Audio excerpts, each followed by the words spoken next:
500 décès, emportant des milliers de maisons et détruisant plus de 400 000 hectares de terre. De plus, les routes et les ponts ont été sérieusement endommagés, rendant l'acheminement de l'aide humanitaire difficile. Les femmes, en particulier celles qui sont enceintes, sont les plus vulnérables. Réfugiées dans des abris de fortune, elles n'ont pas accès aux services de santé de base. En réponse à cette urgence, 248 sages-femmes humanitaires ont été déployées pour offrir des soins maternels et des kits d'hygiène essentiels ont été distribués à près de 12 000 femmes et jeunes filles.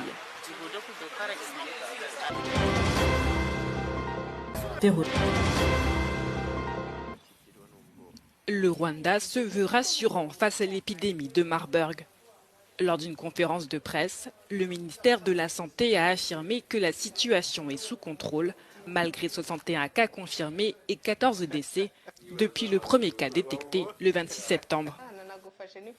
Pour les autorités rwandaises, les vaccins sont essentiels pour stopper la progression du virus. On nous a informé que les vaccins sont disponibles. Je pense que nous avons vu cela comme une grande opportunité de les avoir, de renforcer notre système immunitaire et de rester fort pour servir. Les autorités rwandaises insistent sur l'importance de la sécurité des vaccins administrés au personnel de santé. Pour chaque médicament ou vaccin, la sécurité est primordiale. Nous savons donc qu'il est sûr pour les professionnels de santé. C'est très facile à comprendre.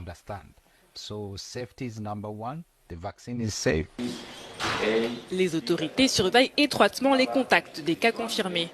Les cas recensés proviennent d'une même chaîne de transmission, ce qui limite la propagation. Je ne m'attends pas à grand-chose. J'ai vu des gens qui ont pris le vaccin hier et avant-hier et n'ont pas eu beaucoup de symptômes.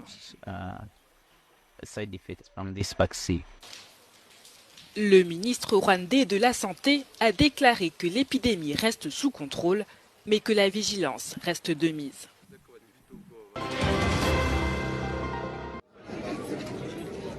Les Mozambicains sont toujours dans l'attente des résultats des élections présidentielles et législatives de mercredi. Alors que les opérations de compilation des votes se poursuivent, l'opposition dénonce déjà des irrégularités dans l'absence de ses représentants dans certains bureaux de vote. Dimanche, la commission électorale a annoncé la victoire de Daniel Chapo à Maputo. Le candidat du Frelimo, le Front de libération du Mozambique au pouvoir, est crédité de 54% des suffrages dans la capitale, contre 34% pour Venancio Mondlane, candidat indépendant, alors que Ofuso Momade de la Renamo, le principal parti d'opposition, n'a obtenu qu'un peu plus de 9%. La Commission électorale nationale a jusqu'au 25 octobre pour rendre sa copie, mais l'indépendant Venancio Mondlane a déjà revendiqué sa victoire finale. Le candidat du parti au pouvoir de son côté a appelé les électeurs à attendre les résultats officiels. L'opposition accuse la commission électorale d'être proche du pouvoir, même si son verdict doit être validé par le Conseil constitutionnel. À quoi ressemblera donc le Sénégal en 2050 ? Le pouvoir en place attendra ce lundi pour répondre en détail à cette question. Mais en avant-propos, le président Bassirou Diomaye Faye a tout de même dévoilé quelques-unes des grandes lignes de son plan économique et social lors d'un séminaire gouvernemental samedi. Nous entrons dans une nouvelle ère où l'intelligence économique, la qualité de la dépense publique, la préservation du bien public, la transparence, la reddition des comptes et la culture du résultat seront les principes directeurs du travail gouvernemental. Réduire la pauvreté, tripler le revenu par habitant d'ici à 2050, atteindre une croissance économique moyenne de 6 à 7%. L'agenda national de transformation qui sera dévoilé ce lundi est ambitieux. Le Sénégal est riche en pétrole, en gaz, en minerais et en ressources halieutiques, mais le pays a l'un des plus faibles niveaux de développement au monde. Au-delà de l'économie et du social, le président sénégalais Bassirou Diomaye Faye a surtout appelé ses ministres à l'exemplarité. Nous devons être irréprochables. Si nous sommes pris à défaut dans le cadre de la gouvernance, le peuple sera désenchanté et on ne pourra plus jamais le mobiliser. Si l'un d'entre nous, en toute responsabilité, en toute connaissance de cause, décide dans l'intimité de son bureau de transgresser, il ne peut entraîner personne dans une solidarité gouvernementale. Des mots fermes qui sonnent comme une mise en garde, selon Alioune Tine, grande figure de la société civile.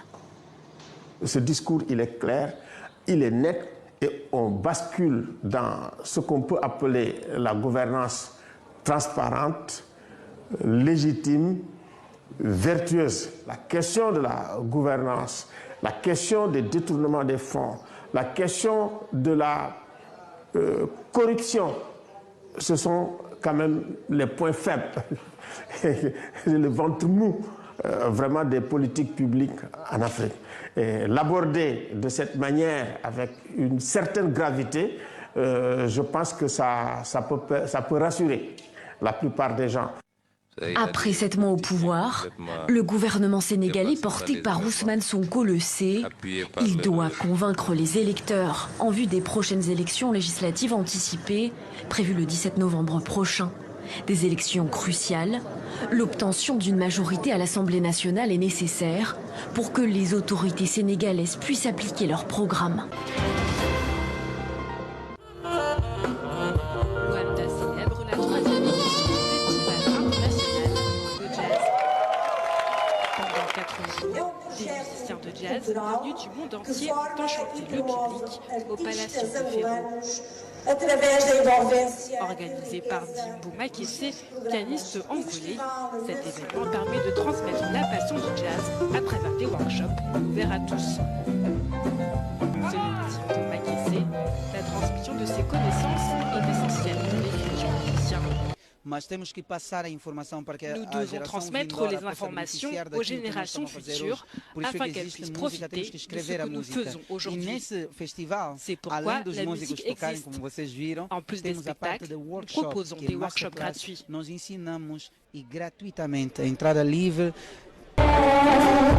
nombreux spectateurs sont venus assister au concert. Beaucoup se sont réjouis de l'ambiance musicale unique qui règne à Luanda grâce au festival. Nous savons tous que le jazz, c'est vraiment une chanson, un style musical qui apaise l'âme. Et ça me fait énormément plaisir après une journée de travail, venir ici, écouter ce genre de musique. Les chanteurs sont vraiment magnifiques et tout se passe à merveille. En tout cas, je suis très satisfaite de l'activité. Prochainement, l'année prochaine, c'est sûr que je serai présente. Je ne manquerai pas. Des musiciens internationaux comme Miguelito, violoniste cubain, ont brillé lors du festival. Pour lui, le jazz est une passion profonde qui s'exprime à travers chaque note.